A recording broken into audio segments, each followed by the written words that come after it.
was early one Sunday morning, and a pastor and his wife were still in bed. And he said to his wife, "Why don't you go ahead and get up and go down and make us a big pot of coffee?" And she said, "Why don't you get up and go down and make a big pot of coffee?" And he said, "Well, I really think it's the wife's place to make the coffee on Sunday morning." And she said, "No, it's not." And she said, "I can prove it." And he said, "How can you prove it?" She said, "Well, it's in the Bible." He said, "I've been in the ministry for over 20 years. I've read the Bible through I don't know how many times, and I have never, ever read in the Bible where it says the man is supposed to make the coffee." She picked up her Bible off of the edge of the coffee table or the nightstand, opened it up, and said, "Right here, Hebrews."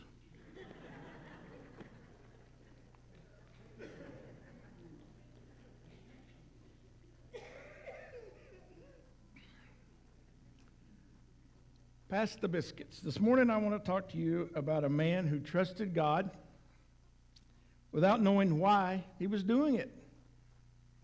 But first, let me give you some background for this story. Solomon was the king of Israel for many years, and God had blessed them. But in his old age, Solomon turned away from the Lord and began to worship other gods.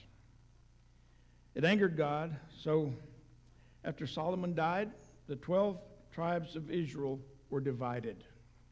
The northern part was called Israel, and the southern part was called Judah. There were 10 tribes in Israel and 2 tribes in Israel. Many years later, Ahab became the king of Israel. But he was a bad king, and he led Israel into idol worship. God sent a prophet named Elijah to warn Ahab and to turn away from the idols and go back to worshiping the one true God, or there would be a famine in the land. Now, Ahab's wife was named Jezebel. She did not believe in Ahab's God, so she wanted Elijah killed. We find this story in 1 Kings, starting in chapter 17. Now Elijah, who was from Tishbe in Gilead, told King Ahab, "As surely as the Lord God of Israel lives, the God that I serve, there will be no dew or rain during the next few years until I give the word." Well, this angered the king. And so he wanted to kill Elijah too. But God protected Elijah. A few weeks ago, we talked about a man named Jonah who tried to run away from God. And now we have a man who obeyed God, and his life is in danger. But God has a plan. God always has a plan. Verse 2, it says, "And the Lord said to Elijah, Go to the east and hide by the Kerith brook, near where it enters the Jordan River. Drink from the brook and eat what the ravens bring you, for I have commanded them to bring you food." Okay, God, I did what you want me to do, and now this guy wants to kill me. I was just the messenger. And now you want me to go out into the desert and hide by a brook, and you will feed me with some birds?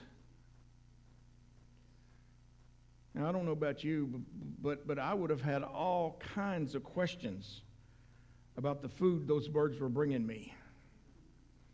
I'm pretty sure they weren't shopping at H-E-B. But do you see what God is doing here? He's giving Elijah the chance to learn to trust him for his very survival. God provided everything that he needed. No, it wasn't a Hilton, but God kept him alive and safe. Now, we don't know how long Elijah was out there, but verse 5 said, "So Elijah did as the Lord told him and camped beside the Kerith brook east of the Jordan.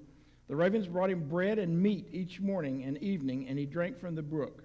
But after a while the brook dried up, for there was no rainfall anywhere in the land. But God's not through with Elijah yet. Now, verse 8, it says, Then the Lord said to Elijah, Go and live in the village of Zarephath, near the city of Sidon. I have instructed a widow there to take care of you, to feed you.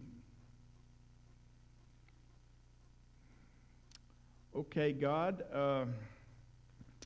so you want me to go to a strange city where I know no one and find a widow who will feed me. Look at verse 10. So he went to Zarephath, and as he arrived at the gates of the village, he saw a widow gathering sticks, and he asked her, Would you please bring me a little water in a cup? As she was going to get it, he called out to her, And bring me a little bite of bread, too. Notice how much trust Elijah has in the Lord. Never once does he question why. Also notice that he only asked for a little water and a bite of bread. Now, we don't know how long it's been since he had eaten, but I'm sure it's been quite a while. For all he knew, she could have fixed him a feast, but he only asked for a small amount. He didn't know this widow, and he didn't know what she could offer him to eat. You know, sometimes we ask God for things, but we ask for big things like a new car or a new house or maybe a better job. God has already told Elijah that he would feed him, so why did he even have to ask? Now, remember, it hadn't rained in forever. The crops had all failed, and here's this man asking this widow to fix him a biscuit. Look what she tells him in verse 12. But she said, I swear by the Lord your God that I don't have a single piece of bread in the house, and I only have a handful of flour left in the jar and a little cooking oil in the bottom of a jug. I was just gathering a few sticks to cook this last meal, and then my son and I will die. Can you believe this? Can you believe this? This widow that's supposed to feed Elijah is preparing her last meal for her and her son, and they're going to starve to death. I thought she was supposed to save Elijah. She can't even save herself. But God can if she will trust in him. Verse 13. Elijah says, Don't be afraid. Go ahead and do just what you said, but make a little bread for me first. Then what's left, prepare a meal for you and your son. For this is what the Lord, the God of Israel, says. There will always be flour and olive oil left in your containers until the time when the Lord sends rain and the crops grow again. So now we see what God has been planning all along. God sent Elijah to save the widow and her son, but it was all built on trusting God and his word. God knew that the brook would dry up long before he ever sent him there. He'd already had a new place for Elijah to go before the brook went dry. He already prepared a woman that Elijah would be coming to her and told her to accept him into her home. She trusted God, as we see in verse 15. So she did as Elijah said, and she and Elijah and her family continued to eat for many days. There was always enough flour and olive oil left in the containers, just as the Lord had promised through Elijah. Now, there may have been a time when Elijah was sitting out there watching that brook dry up, that he may have felt like God had forgotten him. Maybe in your life you might think God has forgotten about you.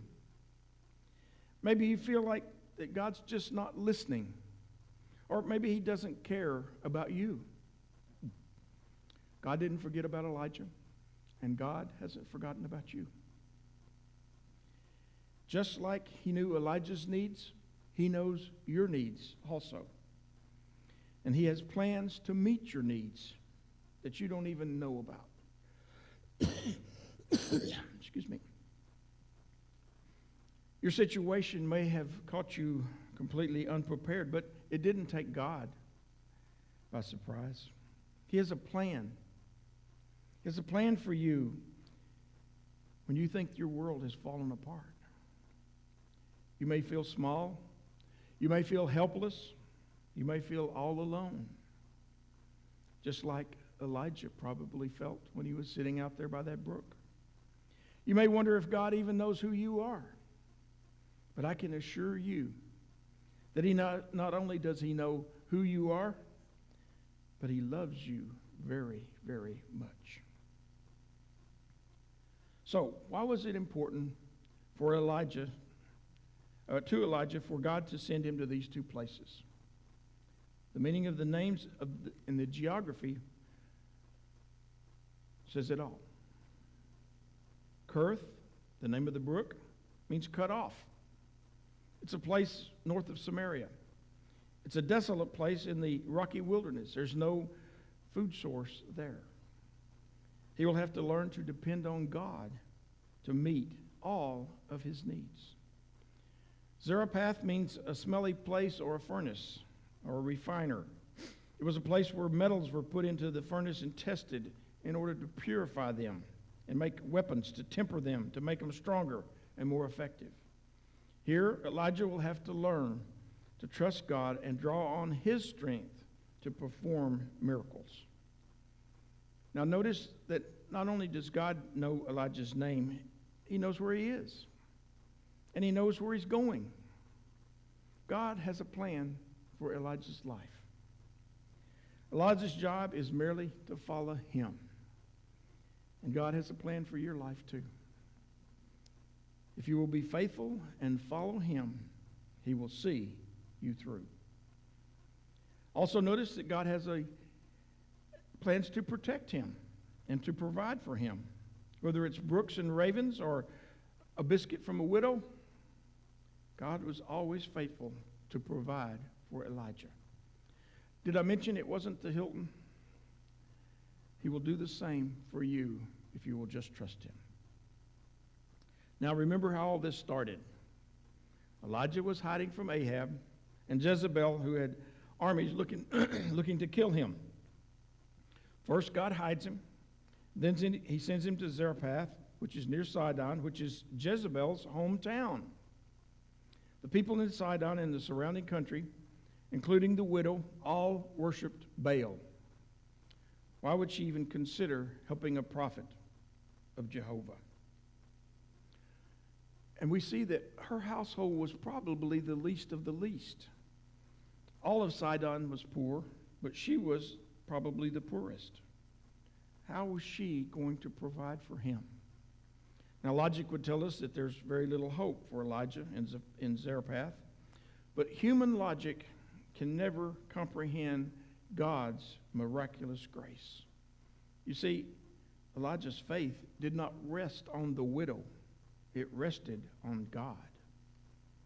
Hebrews 11 reminds us, faith shows the reality of what we hope for. It is the evidence of things we cannot see. Sometimes in our darkest times and desperate moments, it's hard to see what God's doing. God can do this because he sees the situation, not for what it is, but what it's going to be. 2 Corinthians 5:7 says, "For we live by believing and not by seeing." Now, through all of this, we see Elijah walking by faith. But now he must convince the widow also to walk by faith. He tells her, "Do not be afraid." Can you imagine the fear that she was feeling? She was prepared to fix her last meal. And then her son and herself were going to die. Then he offers her a word and a promise from God. He says, "For this is what the Lord, the God of Israel, says. There will always be flour and olive oil left in your containers, until the time that the Lord sends rains and the crops will grow again. She has to make a choice. She has to choose whether to believe God or not. Sometimes we have to make that choice too in our lives. Sometimes all it takes is a simple step of faith to unlock the blessings of God in your life. Now you may say, well, she didn't really have much of a choice. I mean, it was either trust God or die. Sometimes it comes to that. Sometimes it comes to that. We try everything we know to do in our own power and our own strength, and nothing works. It's the last resort. We turn to God, and we find out that that's what we should have done in the first place. He's always there for us.